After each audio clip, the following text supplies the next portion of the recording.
இந்த கூடுகைக்கு வந்திருக்கிற உங்கள் யாவரையும் ஆண்டவராகிய இயேசு கிறிஸ்துவின் நாமத்தில் நான் அன்போடு கூட வாழ்த்தி வரவேற்கிறேன். சோஷியல் மீடியாவின் மூலமாய் பார்க்கிற சகோதர சகோதரிகளையும் நான் ஆண்டவராகிய இயேசுவின் நாமத்தில் அன்போடு கூட வரவேற்கிறேன்.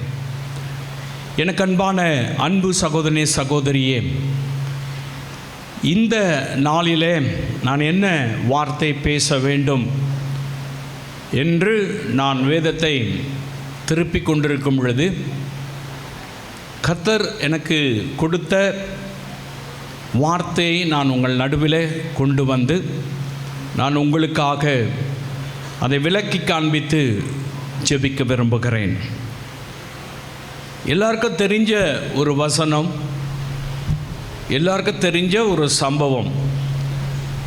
1 சாமுவேல் 2ஆம் அதிகாரம் முதல் வசனத்தை வாசிக்க கேட்கலாம். 1 சாமுவேல் 2ஆம் அதிகாரம் முதல் வசனம். அப்பொழுது அன்னாள் ஜெபம் பண்ணி என் இருதயம் கர்த்தருக்குள் களிகூறுகிறது, என் இருதயம் கர்த்தருக்குள் களிகூறுகிறது, என் கொம்பு கர்த்தருக்குள் உயர்ந்திருக்கிறது, என் கொம்பு கர்த்தருக்குள் உயர்ந்திருக்கிறது, என் பகைஞரின் மேல் என் வாய் திறந்திருக்கிறது, என் வாய் திறந்திருக்கிறது. உம்முடைய ரட்சிப்பினாலே சந்தோஷப்படுகிறேன். ஹல்லேலூயா. அன்னாள் நமக்கெல்லாம் தெரியும், சாமுவேல் தீர்க்கதரிசனுடைய தாயார். இந்த அன்னாள் மிகுந்த உபத்திரவங்களையும் மிகுந்த பாடுகளையும் மிகுந்த துக்கத்தையும் அழுகையையும் அவமானத்தையும் சந்தித்தவர்கள். அவங்க சொல்றாங்க, உம்முடைய ரட்சிப்பினாலே சந்தோஷப்படுகிறேன். எனக்கு அன்பான அன்பு சகோதரனே சகோதரியே, ஆண்டவராகிய இயேசு கிறிஸ்து தருகிற ரட்சிப்பினாலே ஒரு மனிதனுக்கு சந்தோஷம் உண்டாகிறது. நிறைய பேருடைய வாழ்க்கையில் சந்தோஷம் என்று சொன்னால் இந்த உலகத்தினுடைய களியாட்டங்களை நோக்கி போகும், அல்லது ஏதோ நமக்கு கிடைக்கிற அல்லது கிஃப்ட், பணம், அல்லது ஏதோ ஒரு பொருள், ஏதோ ஒரு அசட், இதெல்லாம் நமக்கு சந்தோஷத்தை கொடுப்பதாக நாம் நினைத்து கொள்ளுகிறோம். எனக்கு அன்பான அன்பு சகோதரனே சகோதரியே, இதெல்லாம் நமக்கு ஒரு விதத்தில் சற்று சந்தோஷத்தை கொடுத்தாலும் ரட்சிப்பினாலே தான் நமக்கு சந்தோஷம். அதை அழகாக அருமையான அன்னாள் அவர்கள் சொல்லுகிறார்கள், உம்முடைய ரட்சிப்பினாலே சந்தோஷப்படுகிறேன். எனக்கு அன்பான அன்பு சகோதரனே சகோதரியே, என்னை கேட்டுக்கொண்டிருக்கிறவர்களே, உங்கள் வாழ்க்கையில் ரட்சிக்கப்பட்ட அனுபவம் உண்டா? ரட்சிக்கப்பட்டிருக்கீங்களா? அதுதான் ஒரு மனிதனுக்கு மெய்யான சந்தோஷம். ரட்சிக்கப்படாத ஒரு மனிதன் இந்த உலகத்தில் எதை தேடினாலும் அவனுக்கு அது சந்தோஷமாக மாறவே மாறாது. கர்த்தர் ஒருவர்தான் நம்மை சந்தோஷப்படுத்துகிறவர். அவர் எப்படி சந்தோஷப்படுத்துகிறார்? நம்மை ரட்சித்து அவர் சந்தோஷப்படுத்துகிறார். பிரியமானவர்களே, நம்முடைய வாழ்க்கையில் அநேக தவறுகள், அநேக குற்றம், அநேக வேதனை உண்டாக்குகிற வழிகள், கர்த்தரை துக்கப்படுத்துகிற காரியங்கள், கர்த்தருக்கு விரோதமான காரியங்கள் செய்து ஆண்டவரை விட்டு ஒருவேளை பின்மாற்றமாய் போய் அல்லது தூரமாய் இருக்கிறவர்களுடைய வாழ்க்கையில் சந்தோஷம் கிடைக்கும் சொன்னால் அது நிரந்தரமான சந்தோஷம் அல்ல, அது தற்காலிகமானதே. எந்த ஒரு மனிதன் இயேசு கிறிஸ்துவை சொந்த இரட்சகராய் ஏற்றுக்கொண்டு இயேசுவை தெரியும் என்று சொல்வதை அல்ல, இயேசு கிறிஸ்துவை நேசிக்கிறேன் என்று சொல்வது அல்ல, இயேசு கிறிஸ்துவை தெரிந்து வைத்திருக்கிறேன், அவர் எனக்கு ரொம்ப பிடிக்கும் அப்படி சொல்றது கிடையாது. இயேசுவை சொந்த இரட்சகராய் ஏற்றுக்கொண்டு இயேசு கிறிஸ்துவின் இரத்தத்தினாலே கழுவப்பட்டு இயேசு கிறிஸ்துவின் இரத்தத்தினாலே மீட்கப்பட்டு முழுகி ஞானஸ்நானம் எடுத்த ஒருவன் தான் ரட்சிக்கப்பட்டவன். தன் பாவங்களை விட்டு மனம் திரும்பினவன் தான் ரட்சிக்கப்பட்டவன். அவனுக்கு தான் கர்த்தர் சந்தோஷத்தை தருவேன்றார். அதை தான் அருமையான சகோதரி அன்னாள் சொல்றாங்க, ரட்சிப்பினாலே சந்தோஷப்படுகிறேன். எனக்கு அன்பான அன்பு சகோதரனே சகோதரியே, நீங்க ரட்சிக்கப்பட்டிருக்கீங்களா? அந்த அனுபவத்துக்குள்ள வந்திருக்கீங்களா? ஒருவேளை நீங்க ரட்சிக்கப்படலைன்னு சொன்னா நிச்சயமாய் நீங்க சந்தோஷத்தில் இருக்கவே முடியாது, நீங்க களி கூறவே முடியாது. ரட்சிப்புல இல்லைன்னு சொன்னாக்கா கர்த்தரிடத்தில் போய் நிற்கவே முடியாது. பிரியமான அன்பு சகோதரனே சகோதரியே, மெய்யான சந்தோஷம் வேணும், இயேசு கொடுக்கிற சந்தோஷம் வேணும், இயேசு கொடுக்கிற சமாதானம் வேணும் அப்படின்னு சொன்னா நீங்க ரட்சிக்கப்பட்டிருக்கணும். அதை தான் அன்னாள் சொல்றாங்க, உங்களுடைய ரட்சிப்பினாலே சந்தோஷப்படுகிறேன். எனக்கு அன்பானவர்களே, ஆண்டவர் நம்மை ரட்சிக்கிற தேவன். எல்லா மனுஷரும் ரட்சிக்கப்பட வேண்டும் என்பதே தேவனுடைய சித்தமாக இருக்கிறது. எல்லாரும் சந்தோஷமா இருக்கணும் தான் கர்த்தருடைய விருப்பம். நீ துக்கத்தோடு இருக்கணும்னு கர்த்தர் விரும்பல, நீங்க வேதனையின் மத்தியில் இருக்கணும்னு கர்த்தர் விரும்பல. நீங்க நேசிச்சாலும் சரி நேசிக்காவிட்டாலும் சரி நீங்க சந்தோஷமா இருக்கணும் தான் இயேசு விரும்புகிறார். அதுக்கு தான் இயேசு 3 ஆணிகளே சிலுவையிலே கடாவப்பட்டவராய் 39 அடிகள் வாரினாலே அடிக்கப்பட்டவராய் தலையிலே முள்முடி சூட்டி அடித்து இரத்தம் சொட்ட சொட்ட 7 வார்த்தைகளை சிலுவையிலே நமக்காக ஆண்டவர் சிலுவை நமக்காக சுமந்து அத்தனை பாடுகளையும் ஏற்றுக்கொண்டது எதுக்கு தெரியுமா? உங்களை சந்தோஷப்படுத்த, உங்களை ரட்சிப்பதற்காக. இந்த உலகத்தில் யாருமே அதை நமக்கு செய்யவில்லை. எந்த ஒரு மனிதனும் எந்த ஒரு உயர் அந்தஸ்தில் இருக்கிறவர்களோ சமுதாயத்துக்கு பணி செய்கிறேன்னு சொல்கிறவங்களோ அல்லது தாயோ தகப்பனோ அல்லது நண்பர்களோ உறவுகளோ நம்மை ரட்சிக்கும்படியாய் நமக்காக இந்த பூமியிலே இரத்தம் சிந்தி மரிக்கவில்லை. இயேசு ஒருவர்தான் நம்மை ரட்சிப்பதற்காக தன்னுடைய இரத்தத்தை எல்லாம் சிந்த ஒப்பு கொடுத்து தன்னை ஜீவபலியாய் அர்ப்பணித்து நமக்காக மரித்து நமக்காக அவர் உயிர்த்தெழுந்தார்.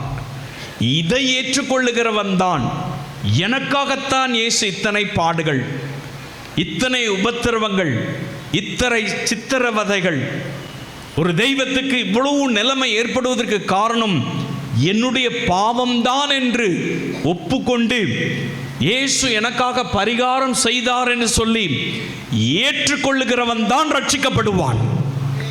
எனக்கு அன்பான அன்பு சகோதரனே சகோதரியே, நீங்க ஏற்றுக்கொண்டிருக்கீங்களா? மனம் திரும்பி இருக்கீங்களா? அக்செப்ட் பண்ணிருக்கீங்களா? ஒத்துக்கொண்டிருக்கீங்களா? சிலருக்கு ஒத்துக்கொள்ற எண்ணமே இருக்காது, அக்செப்ட் பண்ணவே மாட்டாங்க, அந்த மனசே இருக்காது. நீ ஒத்துக்கொள்ளலன்னு சொன்னா நீ ஒரு பாவி, பாவத்திலிருந்து நீ பிறந்தவன், பாவத்தில் வளர்ந்தவன், பாவம் உன்னை நெருங்கி இருக்கிறது, உன்னை தொட்டு இருக்கிறது என்று நீ என்றைக்கு ஒப்புக்கொண்டு இயேசுவே இரத்தத்தினாலே கழுவும் என்று சொல்லி நீ மனம் திரும்பி இருக்கிறியோ அன்னைக்கு தாங்க இந்த சந்தோஷம் கிடைக்கும். ஹல்லேலூயா. இந்த உலகம் அதை எடுக்க முடியாது, இந்த சந்தோஷத்தை எடுக்கவே முடியாது இந்த உலகம். அதுதான் ரட்சிப்பின் சந்தோஷம். பிரியமானவர்களே, எப்படி சந்தோஷம் கிடைக்குது? நான் சொன்ன ரட்சிக்கப்பட்டா சந்தோஷம் கிடைக்குது அப்படி சொல்லி இந்த அண்ணாள் சொல்கிறாங்க, உடைய ரட்சிப்பினால நான் சந்தோஷப்படுறேன். இதுக்கு முன்னாடி ரொம்ப துக்கத்தோடு இருந்தேன், இதுக்கு முன்னாடி கண்ணீர் வடித்தேன், இதுக்கு முன்னாடி கவலையோடு இருந்தேன், இதுக்கு முன்னாடி மிகுந்த வேதனையோடு அவமானத்தோடு இருந்தேன், ஆனால் இப்போ ரொம்ப சந்தோஷமாக இருக்கேன். எப்படி சந்தோஷம் வந்துச்சு? நீங்கள் அதே அதிகாரத்தில் வாசிக்கலாம். வாசி பாருங்க, 1 சாமுவேல் 1ஆம் அதிகாரம் 2வது வசனத்தை வாசிக்கலாம். அவனுக்கு 2 மனைவிகள் இருந்தார்கள். அவனுக்கு 2 மனைவிகள் இருந்தார்கள். ஒருத்தி பேர் அன்னாள், ஒருத்தி பேர் அன்னாள், மற்றவள் பேர் பெனினாள். மற்றவள் பேர் பெனினாள். பெனினாளுக்கு பிள்ளைகள் இருந்தார்கள். பெனினாளுக்கு பிள்ளைகள் இருந்தார்கள். அன்னாளுக்கோ பிள்ளை இல்லை. அன்னாளுக்கு பிள்ளை இல்லை. ஹல்லேலூயா. இந்த அம்மா பிள்ளை இல்லாததுனால ரொம்ப துக்கம், ஆசீர்வாதம் இல்லாதனால சந்தோஷமே இல்லை. இந்த அம்மா மிகுந்த கண்ணீரோடு இருக்கிறாங்க, வேதனையோடு இருக்கிறாங்க. இந்த அம்மா இப்ப சொல்றாங்க, உம்முடைய ரட்சிப்பினாலே சந்தோஷப்படுகிறேன். இல்லாத என்ற நிலைமையை கர்த்தர் மாற்றினபடினால் நான் சந்தோஷப்படுறேன். எனக்கு இல்லை, எனக்கு முடியலை, என்னால் அது நடக்காது என்ற நிலைமையை கர்த்தர் மாற்றினபடினால் அவங்க சந்தோஷப்படுறாங்க. ஹல்லேலூயா. நிறைய பேருக்கு அப்படிதான், இதெல்லாம் என்னால் முடியாது, எனக்கு எங்கே குழந்தை பிறக்க போகுது, எனக்கு எங்கே திருமணம் நடக்க போகுது, எனக்கு எங்கே இந்த வேலை கிடைக்க போகுது, நான் எங்கே வீடு கட்ட போகிறேன், எனக்கு எங்கே இந்த ஆசீர்வாதம் அப்படி நீங்கள் நினைக்கலாம். அப்படி நீங்கள் வேதனையோடு கூட இருக்கலாம். எனக்கு அன்பான அன்பு சகோதரனே சகோதரியே, இல்லை என்ற நிலைமையை இயேசுவாலே மாற்ற முடியும். இல்லை என்ற நிலைமையை கர்த்தர் நமக்கு மாற்றி கொடுப்பார். அன்னாளுடைய வாழ்க்கையில் இல்லை என்ற நிலைமை இருந்தது, அந்த நிலைமை மாறினபடினால் அந்த அம்மா சொல்றாங்க, உம்முடைய ரட்சிப்பினாலே சந்தோஷப்படுறேன். ஹல்லேலூயா. இதை கேட்டுக்கொண்டிருக்கிற உங்கள் வாழ்க்கையில் கூட ஏதோ ஒரு குறை, ஏதோ ஒரு குறை, ஏதோ ஒரு இல்லாமை, ஒருவேளை அன்பை இழந்திருக்கலாம், சந்தோஷத்தை இழந்திருக்கலாம், நிம்மதி இழந்திருக்கலாம், அல்லது ஏதோ ஒரு காரியத்தில் எனக்கு இந்த குறை இருக்குங்க, இந்த குறையினால் நான் பாதிக்கப்பட்டிருக்கிறேன், இந்த குறையினால் நான் ரொம்ப மன கஷ்டமாக இருக்கேன், ரொம்ப வேதனையோடு கூட இருக்கிறேன் அப்படின்னு நீங்கள் சொல்லலாம். உங்களை பார்த்து தான் ஆவியானவர் சொல்கிறாரு, இல்லை என்ற நிலைமை மாற்றி உன்னை சந்தோஷப்படுத்துவார். இந்த அம்மா இல்லாத போது எவ்வளவு துக்கத்தோடு இருந்திருப்பாங்க. இப்போ சாமுவேல் தீர்க்கதரிசியை கர்த்தர் கொடுத்ததுனால அந்த நாட்டினுடைய ராஜாவே அபிஷேகம் பண்ணும்படியான ஒரு உயர்ந்த இடத்துல அந்த மனுஷனை வச்சார் பார்த்தீங்களா? அப்போ அந்த அம்மாவுடைய இருதயம் எவ்வளோ சந்தோஷப்பட்டிருக்கும். அதை தான் அவங்க சொல்கிறாங்க, உம்முடைய ரட்சிப்பினாலே சந்தோஷப்படுகிற. இல்லை என்ற கவலையில் நான் துக்கப்பட்டதை காட்டிலும், இல்லை என்ற நிலைமையிலே நான் கண்ணீர் வடித்ததை காட்டிலும், நீ கொடுத்த சந்தோஷத்தினாலே நான் மகிழ்ச்சி அடைகிறேன். நீ கொடுத்த ஆசீர்வாதத்தினாலே, இல்லை என்ற நிலைமை மாற்றினதுனாலே நான் மகிழ்ச்சி அடைகிறேன், சந்தோஷப்படுறேன்னு சொல்கிறார். சந்தோஷம் இல்லாமல் இருக்கீங்களா? இல்லைன்ற நிலைமையில் இருக்கீங்களா? உங்களை பார்த்து தான் கர்த்தர் சொல்கிறார், இல்லைன்ற நிலைமை கர்த்தர் மாற்றி உங்களை அவர் சந்தோஷப்படுத்துவார். ஹல்லேலூயா. விசுவாசிங்க. இல்லை எனக்கு இது இல்லை, அது இல்லை, நிறைய சொல்லுவோம், நம்ம சாதாரணமாக சொல்லுவோம், கேட்டு பார்த்தாக்கா தெரியும். ஜெபம் பண்ணுறோம் வரவங்க சொல்லுவாங்க, இது இல்லை, அது இல்லை, அது கிடைக்கல, இது கிடைக்கல, இதை பார்க்குறேன், அதை பார்க்குறேன், இப்படி ட்ரை பண்ணுறேன், அப்படி ட்ரை பண்ணுறேன். இல்லைன்றது தான் அதிகமாக சொல்லிகிட்டு இருப்போம். இல்லாமையில் இருக்கிறவர் தானே இயேசு. ஹல்லேலூயா. இல்லைன்ற இடத்துல தான் இயேசு வந்து நிற்பார். இல்லைன்ற ஒரு நிலைமையை தான் இயேசு மாற்றுவார். முடியலன்ற ஒரு நிலைமையை தான் இயேசு மாற்றுவார். அந்த கண்ணீரை தான் இயேசு துடைப்பார். அந்த வேதனை தான் இயேசு மாற்றுவார். அவர்களுக்கு தான் அவருடைய சந்தோஷத்தை தருவார். ஹல்லேலூயா. அதை இந்த அண்ணால் உணர்ந்திருக்கிறபடினால அவங்க தைரியமா சொல்றாங்க, உம்முடைய ரட்சிப்பினாலே சந்தோஷப்படுகிறேன். சந்தோஷம் எப்படி வருது? உங்களுக்கு இல்லைன்ற நிலைமை மாத்திட்டா சந்தோஷம் வந்துடும். ஹல்லேலூயா, ஹல்லேலூயா. நீங்க பாருங்க, எலியா தீர்க்கதரிசி கெரித் ஆற்று கரையில் படுத்து கிடக்கிறார். அங்கே படுத்து கிடந்துட்டு கர்த்தர் சொல்லி விட்டாரு, அப்பத்தை எல்லாம் கொடுத்து காகத்தை அனுப்பி அங்கேருந்து கிளம்பியா அப்படின்ட்டார். நட அப்படின்ட்டார். இப்போ இவர் நடந்து போகிறாரு. எங்கே போகிறாரு? சாரிபாத்துக்கு போகிறாரு. அந்த ஊருக்கு போயிட்டாரு. சாரிபாத் உதவி ஊருக்கு போனாக்கா பெரிய பஞ்சங்க, எல்லாம் செத்துட்டு இருக்கான். சாப்பாட்டுக்கு வழி இல்லை, வருமானம் இல்லை, மழை பெய்யல, விளைச்சல் இல்லை, ஒன்றும் இல்லை. அந்த ஊரில் காஞ்சி போன ஒரு ஊர்.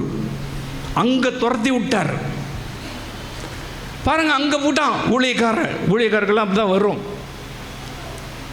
சில நேரங்களில் துரத்தி விட்டுருவார், வனாந்தரத்துக்கு ஓடி போ அப்படின்னு. அப்படிதான் போய் தான் ஆகணும்.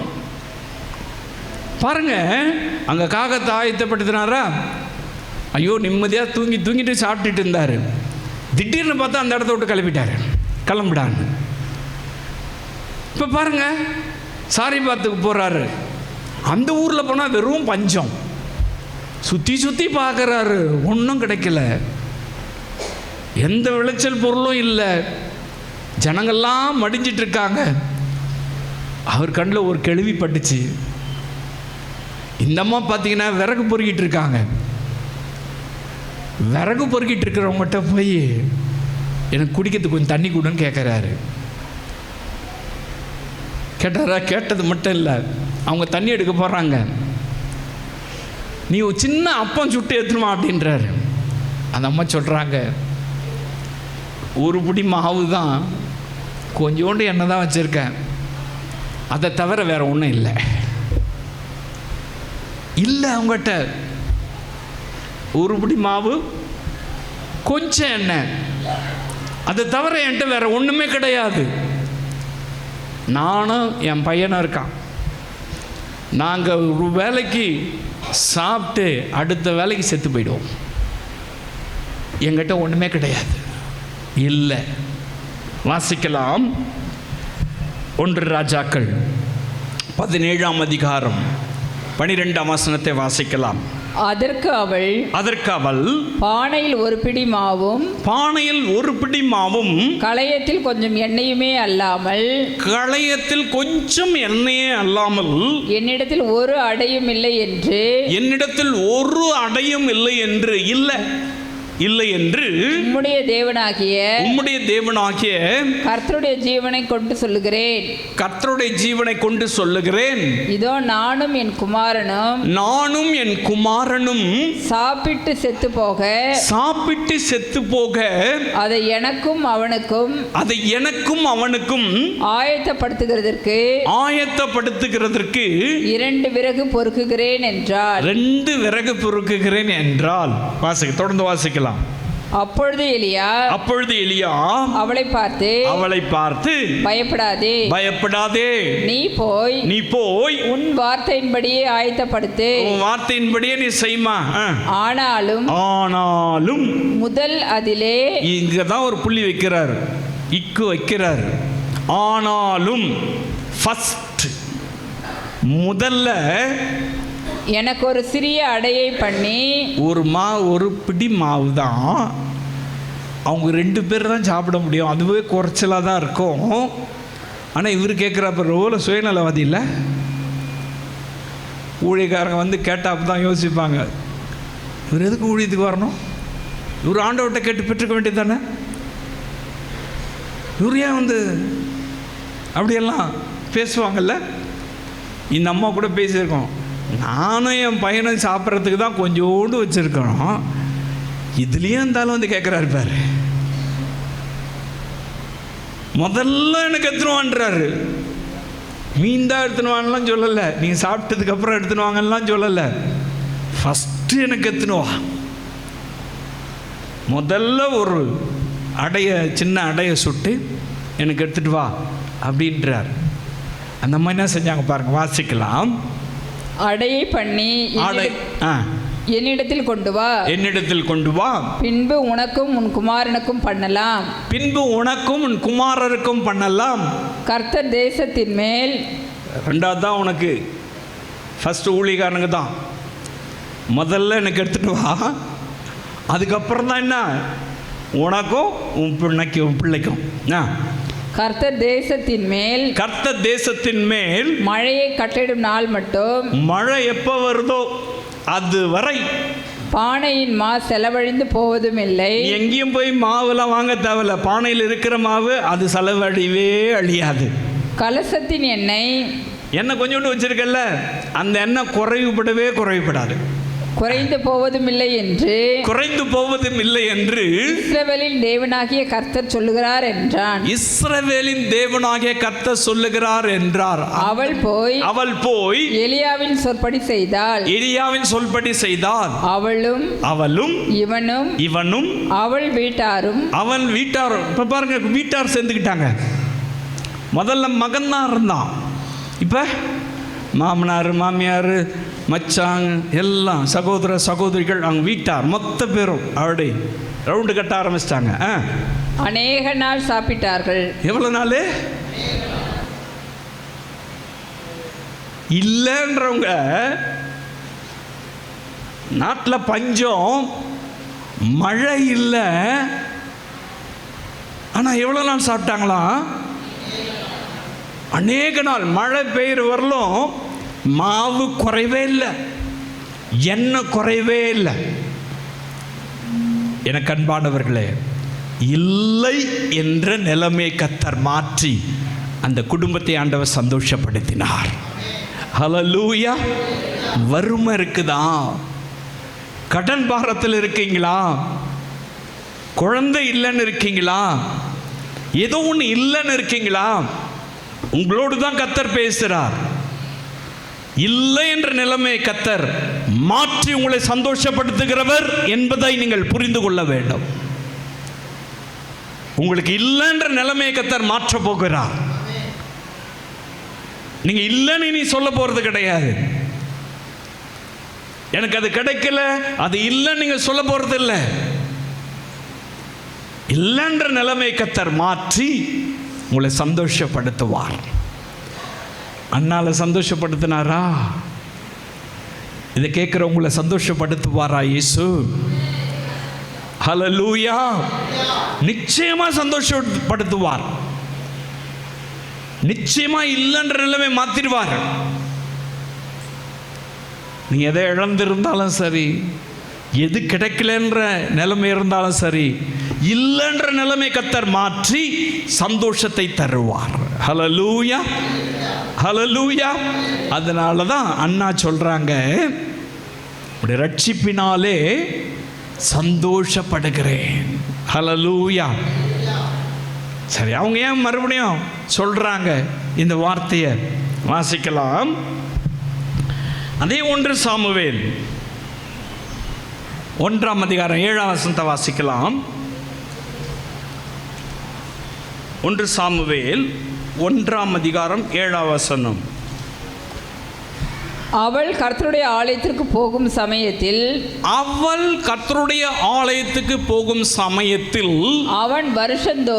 அவள் வருஷந்தோறும் அந்த பிரகாரமாய்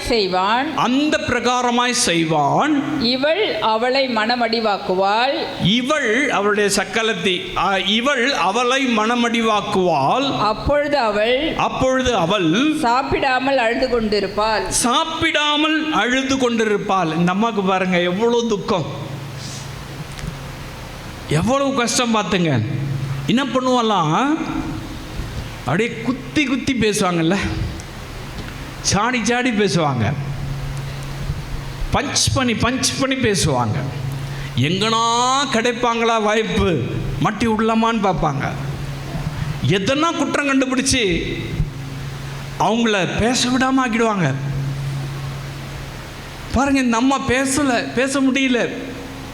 ஏன்னா இந்த அம்மா மனமடிவாக்குனாங்களாம். அவனுடைய சக்காலத்தி மனம் உடைஞ்சி போச்சுங்க. மனமடிவுன்றது செத்து போச்சு. மனம் உடைஞ்சிட்டாங்க. மனம் உடைஞ்சிட்டு அவங்கள திட்டல, அவங்ககிட்ட சண்டைக்கு போல. இந்த அம்மா பேசத்தெல்லாம் கேட்டு ஒரு மூலையில் உட்கார்ந்து அப்படியே அழுதுகிட்டே இருப்பாங்க. அப்போ அழுதுகிட்டே இருப்பாங்க. இப்படி அழறவங்க இப்போ சொல்கிறாங்க, உங்களுடைய ரட்சிப்பினாலே சந்தோஷப்படுகிறேன். ஹல்லேலூயா. நான் ரொம்ப மனமடிவாக இருந்தேன், நான் ரொம்ப துக்கமாக இருந்தேன், ரொம்ப கவலையாக இருந்தேன், ரொம்ப கண்ணீர் வடிச்சிட்டு இருந்தேன். கர்த்தர் மனமடிவை நீக்கி என்னை சந்தோஷப்படுத்தி இருக்கிறார். ஹல்லேலூயா. நீங்க கூட ஒருவேளை மனமடிவா இருக்கலாம். மற்றவர்கள் பேசுகிற வார்த்தைகள், மற்றவங்க இரிட்டேட் பண்ற காரியங்கள், மற்றவர்கள் சொல்லுகிற குற்றச்சாட்டுகள், மற்றவர்கள் வீண் பழி சுமத்துகிற காரியங்கள், உங்களை இல்லாததை சுட்டி காண்பித்து உங்களை வேதனைப்படுத்துகிற காரியங்கள், உங்களால் முடியாததை, உனத்துக்கும் உதவி இல்லை, லாக்கி இல்லை, தகுதி இல்லை அப்படின்னு சொல்றத மனமடிவா நீங்க இருக்கலாம். வெளியில் சொல்ல முடியாமல் இருக்கலாம், கண்ணீரோடு இருக்கலாம், அண்ணா அழுத போல அழுதுட்டு இருக்கலாம், அன்னால் துக்கத்தோடு இருந்தது போல் நீங்கள் இருக்கலாம். ஏதோ ஒரு காரணத்தினால மனம் உடைஞ்சி போயிருக்கலாம். அவங்க பேசுகிற வார்த்தை, சிலர் பாருங்கள், அந்த வார்த்தை சொல்லும் பொழுதே எந்த அந்த உலகத்தில் இருக்கோன்னு தெரியல, செத்து போயிடலாம் நினைப்பாங்க. சிலர் அப்படி இன்சல்ட் பண்ணுற மாதிரி பேசுவாங்க, அப்படி மனமடிவாக்குவாங்க, இருதயத்தை காயப்படுத்துவாங்க, எதையும் யோசிக்க மாட்டாங்க, அப்படி எடுத்தெறிஞ்சு பேசுவாங்க. ஒருவேளை நீங்க அப்படி பாதிக்கப்பட்டிருக்கீங்களா? மனமடிவா இருக்கீங்களா? உங்க குடும்பத்தில், உங்க வேலை ஸ்தலத்தில், உங்க உறவுகள் மத்தியில், உங்களோடு கூட இருக்கிற நண்பர்கள் மத்தியில் உங்களை இன்சல்ட் பண்ணிட்டே இருக்காங்களா? உங்களை மனமடிவாக்குகிறாங்களா? ஆனால் அப்படி தாங்க இருந்தா. குழந்தை இல்லைன்றதுனால ஒவ்வொரு நாளும் அந்த அம்மாவை போட்டு சித்திரவதை பண்ணாங்க. அந்த அம்மாவை சொல்லாத சொல்லே கிடையாது. அவங்க மனமடிவா இருந்தாங்களாம். அந்த வார்த்தை ரொம்ப இம்பார்ட்டன்ட், மனமடிவு. அவ்வளவு வேதனை இருதயத்தில், யார்ட்டுமே சொல்ல முடியாது. அழுதுட்டே இருப்பாங்க. இப்போ அவங்க சொல்கிறாங்க, உங்களுடைய ரட்சிப்பினால நான் சந்தோஷமாக இருக்கிறேன்னு. ஹல்லேலூயா, ஹல்லேலூயா. கண்ணீரை காண்கிற தேவன், உங்கள் வேதனை அறிந்திருக்கிற தேவன், உங்கள் துக்கத்தை அறிந்திருக்கிறவர்கள், நீங்கள் படுகிற எல்லா கஷ்டத்தையும் அறிந்திருக்கிறவர், அந்நாளுடைய மனமடிவை நீக்கி அந்நாளை சந்தோஷப்படுத்தினவர் உங்களையும் சந்தோஷப்படுத்துவார். உங்கள் மனமடிவை நீக்கி போடுவார். உங்கள் கண்ணீரை அவர் துடைப்பார். அந்நாளுடைய கண்ணீரை கர்த்தர் துடைத்தார். அவ இருதயம் இப்போ கலிகூறுகிறது. சாமுவேல் தீர்க்க தரிசனம் சொல்ல சொல்ல சொல்ல அந்த நாட்டில் இருக்கிற ஜனங்களாம் அவரை தேடி வர வர, ராஜாக்கள் எல்லாம் அவரை தேடி வர வர இந்த அம்மாவுடைய உள்ளம் அப்படியே கலிகூர்ந்து இருக்கும். எவ்வளவு மகிழ்ச்சியாக இருந்திருப்பாங்க, எவ்வளவு சந்தோஷப்பட்டிருப்பாங்க. இப்போ துக்கப்படுத்தினவெல்லாம் வெட்கப்பட்டு போயிருப்பான். ஹல்லேலூயா. கண்ணீர் வடிக்க வைத்தவங்கெல்லாம் வெட்கப்பட்டு போயிருப்பாங்க. உங்களை இன்சல்ட் பண்ணவங்கெல்லாம் எங்கேயாகிலும் ஒரு மூலையில் கண்காணாத இடத்துல இருந்திருப்பாங்க. இந்த அம்மாவை கர்த்தர் உயர்த்தி வைத்திருந்திருப்பார். ஹல்லேலூயா. அதனால தான் சொல்கிறாங்க, உங்களுடைய ரட்சிப்பினாலே நான் சந்தோஷப்படுகிறேன். என் மனமடிவை நீக்கினீங்களே இயேசுவே, என் மனமடிவை நீக்கி என்னை சந்தோஷப்படுத்தினீங்களே. உங்களுடைய ரட்சிப்பு எவ்வளவு பெரியது. இயேசு ஊழியம் செய்த நாட்களில் சமாரியான்ற ஒரு பட்டணத்துக்கு போகிறார். சீசைகளெல்லாம் காய்கறி வாங்கிறதுக்கு மார்க்கெட்டுக்கு அனுப்பிட்டார். இப்போ இவர் தனியாக ஒரு கிணத்தடியில் உட்கார்ந்துருக்காரு. அந்த கிணத்தடியில் உட்கார்ந்துருக்கும் பொழுது ஒரு அம்மா தண்ணி மொள்றதுக்கு வர்றாங்க. அந்த பெண் தண்ணி மொல்ல வரும் பொழுது இயேசு மெதுவாக சுவிசேஷம் சொல்கிறார். இந்த அம்மாவுக்கு யாரும் தெரியாது அவரை. அந்த அம்மா கூட கூட பேசிகிட்டு இருக்காங்க, ஆர்கியூ பண்ணிகிட்டே இருக்காங்க. நான் கொடுக்குற தண்ணீர்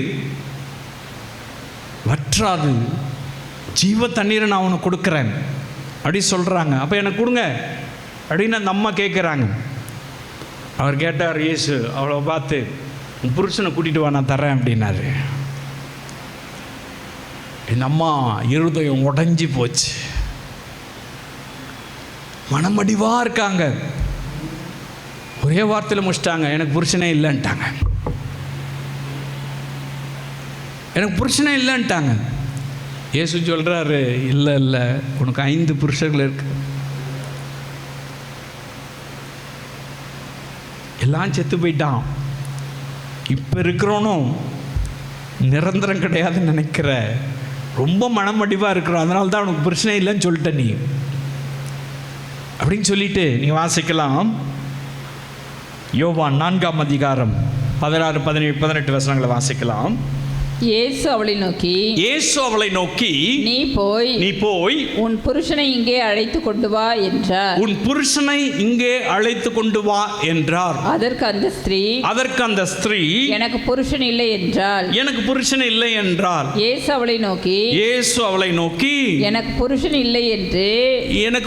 இல்லை என்று நீ சொன்னது சரிதான். எப்படியெனில் 5 புருஷர் உனக்கு இருந்தார்கள். 5 புருஷர் உனக்கு இருந்தார்கள். இப்பொழுது உனக்கு இருக்கிறவன் உனக்கு புருஷன் அல்ல, உனக்கு புருஷன் கிடையாது. இதை உள்ளபடி சொன்னாய் என்றார். பாருங்க, அந்த அம்மா பொய் சொல்றாங்க. இயேசு ஒரு தீர்க்கதரிசி இல்ல, அவருக்கு தெரியும் இந்த அம்மாவுடைய இருதயம் எவ்வளவு துக்கத்தில் இருக்குது, எவ்வளவு மனமடிவா இருக்குது அப்படின்றது இயேசுக்கு தெரியும். அந்த ஊரில் என்ன சொல்லியிருப்பாங்க, தர்த்தரம் முடிச்சவ எல்லாரையும் காவ வாங்கிட்டா அப்படிதான் சொல்லுவாங்க. இவளை கட்டுறவன் எல்லாம் செத்து போயிடுவான். இவன் மூஞ்சில முழிச்சாலே அவ்வளவுதான். மனமடிவு, எவ்வளவு துக்கம் அந்த அம்மாவுக்கு இருந்திருக்கு. ரோட்டில் போக முடியுமா? யாரும் இல்லாத நேரத்தில் வந்து தண்ணி மல்ல வந்திருக்காங்க. அங்கே யாருமே கிடையாது, தனியாக வந்திருக்காங்க. ஏன்னா எல்லாரும் இவங்களை பார்த்து ஓடிடுவாங்க. எல்லாரும் பேசுகிற வார்த்தை ஐயோ கொஞ்சம் நெஞ்சு இருக்காது. இப்போவே இப்படி பேசுகிறாங்க, இப்போவே வச்சு பேசுகிறாங்க, இப்போவே எல்லா காரியத்தையும் செய்கிறாங்கன்னா 2000 வருஷத்துக்கு முன்னாடி என்ன பண்ணியிருப்பாங்க? என்ன ஃப்ரீடம் அந்த அம்மாவுக்கு இருந்திருக்கும், என்னென்ன பேசியிருப்பாங்க. இவ அந்த தோஷம் இருக்கவ, இவளுக்கு வாதம் வந்திருக்குது, இவளை கட்டுறவெல்லாம் செத்து போயிடுறான், இவளுக்கு பிசாசு பிடிச்சிருக்கு. இவளுக்கு ராசியே கிடையாது, இவ ஏன் போய் மறுபடியும் கல்யாணம் பண்றா? எல்லாம் பேசியிருப்பாங்கல்ல, எதனா ஒரு ரீசன் வச்சு பேசியிருப்பாங்கல்ல. இப்போ கூட பேசுகிறாங்க, உங்களை பேசுகிறாங்களா? அப்படி சம்பந்தம் எல்லாம் பேசுகிறாங்களா? ஏதோ ஒரு காரணம் காட்டி இதனால தான் இது இப்படித்தான் சொல்கிறாங்களா? சொல்லுவாங்க. நீங்கள் கேட்டிருக்கலாம், அவர் என்ன தப்பு பண்ணாரோ அதனால தான் இப்படி கஷ்டப்படுறாரு, அவருக்கு என்ன பிரச்சனை வந்துச்சோ அதனால தான் அவர் எப்படி விழுந்து போயிட்டாரு, இதனால் விழுந்து போயிட்டாரு. பாருங்க, இந்த உலகம் கண்ணாமண்ணால் பேசும். இந்த அம்மாவை அப்படி தான் பேசியிருக்கோம். ரொம்ப மனமடிவு, துக்கத்தோடு இருக்கும்போது தான் இயேசு சந்திக்கிறார். சந்திச்சோன்னா என்ன நடக்குது பாருங்க, வாசிக்கலாம். 28, 29, 30 வாசிக்கலாம். அப்பொழுது அந்த ஸ்திரீ தன் குடத்தை வைத்துவிட்டு, ஆமா, தண்ணி மல்ல போனவ குடத்தை வச்சுட்டு ஊருக்குள்ளே போய் ஜனங்களை நோக்கி நான் செய்த எல்லாவற்றையும் ஒரு மனுஷன் எனக்கு சொன்னார், அவரை வந்து பாருங்கள். அவர் கிறிஸ்துதானோ என்றால். பாருங்க, அப்ப பாருங்க, இன்னும் வாசிக்கலாம். அப்பொழுது அவர்கள் ஊரிலிருந்து எல்லா கூட்டமா வந்துட்டாங்க. ஊரிலிருந்து புறப்பட்டு அவரிடத்தில் வந்தார்கள். இப்படி நடக்கையில் சீஷர்கள் அவரை நோக்கி ரபி போஜனம் பண்ணும் என்று வேண்டிக் கொண்டார்கள். பாருங்க, இந்த அம்மா மனமடிவா இருக்கிற காரியத்தை இயேசு சொல்லிட்டாரு. இப்ப இந்த அம்மாவுடைய மனமடிவு நீங்கிடுச்சு. ஊருக்குள்ள போய் மேசியாவை கண்டேன், இரட்சகரை கண்டேன், கிறிஸ்துவை கண்டேன் என்ற செய்தியை ஊர்ல சொல்லி எல்லாரையும் கூட்டிட்டு வர்றாங்க. மனமடிவு நீங்கி சந்தோஷம் வந்துச்சா? மனமடிவு நீங்கினா சந்தோஷம் வருமா? சமாரியா ஸ்திரீக்கு வந்துச்சா? நீங்களும் ஏதோ ஒரு மனமடிவில் இருக்கீங்கள, யாரோ காயப்படுத்துறாங்கல்ல, யாரோ துக்கப்படுத்துறாங்கல்ல, ஏதோ ஒரு கண்ணீரோடு கூட இருக்கீங்கள, உங்களோடு தான் கர்த்தர் பேசுகிறார். ரட்சிப்பினாலே சந்தோஷப்படுகிறேன். மனமடிவை இன்றைக்கு நீக்கி ஆண்டவர் சந்தோஷப்படுத்த போகிறார். இருதயத்தின் காயத்தை மாற்றி இயேசு சந்தோஷப்படுத்த போகிறார். உன் கண்ணீரை துடைத்து இயேசு சந்தோஷப்படுத்த போகிறார். அன்னாளுடைய வாழ்க்கையில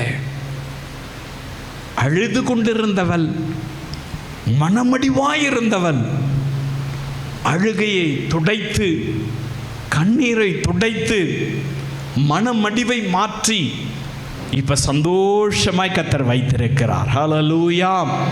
ஆகையினால் தான் அவங்க ஆணித்தரமா சொல்றாங்க, உம்முடைய ரட்சிப்பினாலே சந்தோஷப்படுகிறேன். மனமடிவை நீக்கி சந்தோஷப்படுத்துவாருங்க.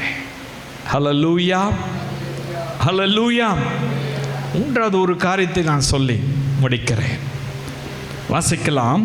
அதே 1 சாமுவேல் 2ஆம் அதிகாரம் 1 வசனத்தை வாசிங்க. 1 சாமுவேல் 2ஆம் அதிகாரம் 1 வசனம். அப்பொழுது அன்னாள் ஜெபம் பண்ணி என் இருதயம் கர்த்தருக்குள் களி கூறுகிறது, என் கொம்பு கர்த்தருக்குள் உயர்ந்திருக்கிறது, என் பகைஞரின் மேல், கவனிங்க, என் பகைஞரின் மேல் என் வாய் திறந்திருக்கிறது, உம்முடைய ரட்சிப்பினாலே சந்தோஷப்படுகிறேன். அம்மா சொல்றாங்க பாருங்க, பகைஞர் வாய்க்கு என தப்புவித்து ரட்சிக்கப்பட செய்திருக்கிறார். ஹல்லேலூயா. பகஞ்சர்லாம் இந்த அம்மாவை மலடின்னு சொல்லியிருப்பாங்க. பகஞ்சர்லாம் இந்த அம்மாவை இல்லாத வசை சொற்கள் சொல்லியிருப்பாங்க. இந்த அம்மாவால் பேச முடியாது. ஏன்னா உண்மை தானே. இந்த அம்மாவால் எதுவுமே சொல்ல முடியாது. உண்மை தானே. இப்போ அவங்க சொல்கிறாங்க, பகஞ்சர் வாய்க்கு ஆண்டவர் அவங்கள தப்பி வச்சிருக்கார். இப்போ திருப்பி பேச முடியும். ஹல்லேலூயா. உங்கள் பகஞ்சர் உங்களை எக்கச்சக்கமாக பேசுகிறாங்களா? எதிர் வீடு, பக்கத்து வீடு, சொந்தக்காரங்க, சொந்த மக்கள் எக்கத்தப்பாக பேசுகிறாங்களா? பயப்படாதீங்க. பகஞ்சர் வாய்க்கு கர்த்தர் உங்களை தப்புவித்து ரட்சிப்பார். எந்த பகஞ்சனாக இருந்தாலும் சரி, எதிரியாக இருந்தாலும் சரி, அவர் தப்புவித்து ரட்சிக்கிற தேவன். இல்லாத போல அதெல்லாம் பேசுகிறாங்களா? எல்லாம் பேசுவாங்க. கண் வைப்பாங்க, காது வைப்பாங்க, மூக்கு வைப்பாங்க, அதுக்கு உயிரை கொடுப்பாங்க, அப்படியே நேரடியாக பார்த்த மாதிரி சொல்லுவாங்க. எல்லாம் நடக்கும். வேதனையோடு இருக்கீங்களா? அண்ணாளுக்கு அப்படி தான் பேசியிருப்பாங்க. உலகமே பேசியிருக்கோம். எல்லாரும் அப்படி இப்படின்னு பேசியிருப்பாங்க. நேரடியாகவும் பேசியிருப்பாங்க, மறைமுகமாக பேசியிருப்பாங்க, இல்லை சாடி பேசியிருப்பாங்க, ஏதாயிலும் ஒரு சாக்கு போக்கு வச்சு பேசியிருப்பாங்க. எப்படின்னா எதனா ஒன்று பண்ணணும் அப்படின்னு பண்ணியிருப்பாங்க. முடிவு பண்ணிட்டாக்க பண்ணது தான். அதுக்குன்னே காத்திருப்பாங்க. அதுக்குன்னே சிலர் இருக்காங்க, முடிவு பண்ணி இவங்களை தீர்த்து கட்டணும்னா பண்ணிடுவாங்க. உங்களை அள வைக்கணும்னா வச்சிருவாங்க. உங்களை குற்றப்படுத்தணும்னா குற்றப்படுத்திடுவாங்க. மனிதனுடைய சுவாபம் அதுதான்.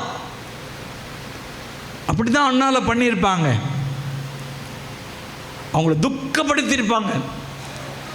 இல்லாத வார்த்தைகள்லாம் பேசிப்பாங்க. இவங்களால் அப்போ பேசவே முடியாது, வாய் திறக்கவே முடியாது. என்ன பண்ணுறது? தலையை குனிஞ்சுன்னு போயிருப்பாங்க. கேட்டு கேட்காத போல போயிருப்பாங்க. அந்த வசை சொற்கள். இப்போ சாமுவேல் தீர்க்கதரிசி கொடுத்த உடனே பகஞ்சர் வாயெல்லாம் அடைஞ்சி போச்சு. பகஞ்சர்கள் இப்போ பேசவே முடியாது. அவங்க வாயெல்லாம் கர்த்தர் கட்டி போட்டார். அவங்க என்ன சொல்ல முடியும்? இப்போ அந்த ராஜாவையே அபிஷேகம் பண்ணக்கூடிய இடத்துல அவருடைய மகன் இருக்கார.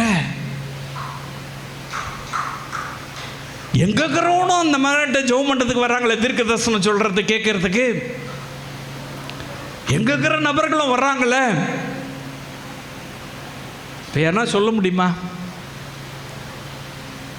பகஞ்சர் எதனா பேச முடியுமா? அவங்க வாயெல்லாம் அடைஞ்சு போயிருக்கும். பகஞ்சர் வாய்க்கு தப்புவித்து கர்த்தர் ரட்சித்தார். அதனால தான் இந்த அம்மா சொல்கிறாங்க, உடைய ரட்சிப்பினால சந்தோஷப்படுகிறேன். இப்போ என்ன யாரும் ஒன்றும் பேச முடியாது ஐயா. என்னை யாரும் எதையும் குற்றப்படுத்த முடியாது. இது அதுன்னு சொல்ல முடியாது. இப்படி எப்படியும் சொல்ல முடியாது. ஏன்னா என்னை ரட்சித்தவர் கர்த்தர். ஹல்லேலூயா. என்னை கேட்டுக்கொண்டிருக்கிற அன்பு சகோதரனே, சகோதரியே, உங்கள் வாழ்க்கையில் நிறைய பகஞ்சர்கள் இருக்காங்களே. ஒரு பக்கம் சத்துரு, சொந்த வீட்டாரே உனக்கு பகஞ்சராக இருப்பாங்க. நீங்கள் வேலை செய்கிற இடத்துல, உங்கள் தொழிலில், ஊழியத்தில், எல்லா இடங்களிலும் இருப்பாங்க. எல்லா இடங்கள்லேருந்து உங்களை பேசும் பொழுது நீங்கள் ஒன்றுமே பேச முடியாத ஒரு வேலை இருந்திருக்கலாம். ஒருவேளை நீங்கள் அப்படியாய் மௌனமாய் கடந்து போயிருக்கலாம். செய்வதறியாது திகைத்திருக்கலாம். நம்ம இருந்தது போல பகஞ்சர்கள் குற்றப்படுத்தும் பொழுது அவங்களை எதிர்த்து பேச முடியாமல் இருந்திருக்கலாம். கர்த்தர் ரட்சிப்பார்னு சொன்னாக்கா, கர்த்தர் ஒருவனை சந்திப்பார்னு சொன்னாக்கா, கர்த்தர் ஒருவனை ஆசீர்வதிப்பார்னு சொன்னாக்கா, யாராலையும் தடுக்க முடியாது. எந்த பகைஞனும் ஓடிய போவோம். ஹல்லேலூயா. இப்போ இந்த அம்மாவை குற்றப்படுத்துறதுக்கு யாருமே கிடையாதுங்க. மனமடிவாக்கிறதுக்கு யாருமே இல்லைங்க. இவங்களை என்ன பண்றது, ஒண்ணுமே பண்றதுக்கு யாருமே கிடையாது. அவங்க அவ்வளவு டாப்ல இருக்காங்க. கர்த்தர் அவ்வளவு ஆசீர்வதிச்சிட்டார்.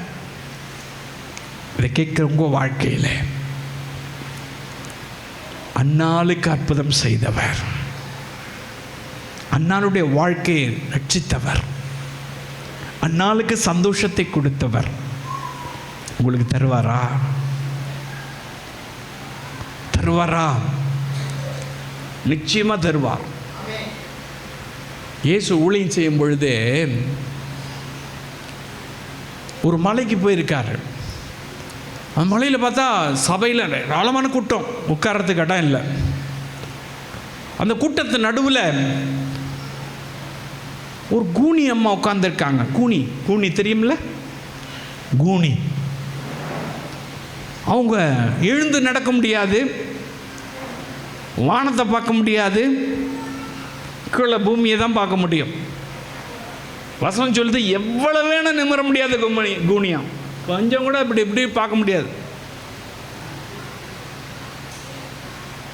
அப்படி சுருட்டின்னு தான் படுக்க முடியும், அவ்வளவு கூனி. ஆனால் இயேசுடைய வார்த்தை கேட்கறதுக்கு வந்து உட்கார்ந்துருக்காங்க. இப்போ இந்த அம்மாவை என்னன்னா சொல்லியிருப்பாங்க, அந்த இடத்துல என்னென்ன பேசியிருப்பாங்க பகைஞர்கள். உனக்கு ஒரு வேலை கிடையாது, இங்க எதுக்கு வந்த,